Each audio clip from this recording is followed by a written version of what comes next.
हाय! तर मला कधी वाटलं नव्हतं की एवढं सिंपल जेवण एवढं टेस्टी लागेल म्हणून. आज टिफिनवाले दादा काही होते नाही, ते गावाला गेलेत. त्यांनी मला सांगितलेलं होतं की माझ्यासाठी टिफिन बनवू नका आणि हे पण हॉटेल मॅनेजमेंटच्या कामावर गेले होते, तर जेवण तिकडनंच करून येणार होते.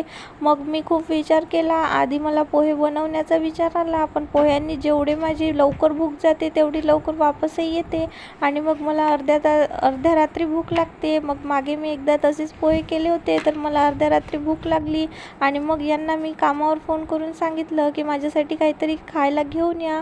9:30 वाजेपर्यंत विचार केल्यानंतर मी मग पराठे टाकून घेतले आणि हे बघा किती घाम फुटला आहे. यावरून तुम्ही गरमीचा अंदाजा लावू शकता. मी छान मस्तपैकी तेलाचे असे पराठे टाकून घेतले आणि कांदा टमाटर चिरून त्यात तिखट मीठ आणि तेल टाकून मस्त चटणी बनवून घेतली. मला वाटलं नव्हतं की एवढं सिंपल जेवण एवढं टेस्टी लागेल म्हणून. मस्त जेवण करून घेतलं. तर व्हिडिओ कसा वाटला कमेंट करून नक्की सांगा. भेटूया नेक्स्ट ब्लॉगला. सबस्क्राईब करायला विसरू नका. Bye bye.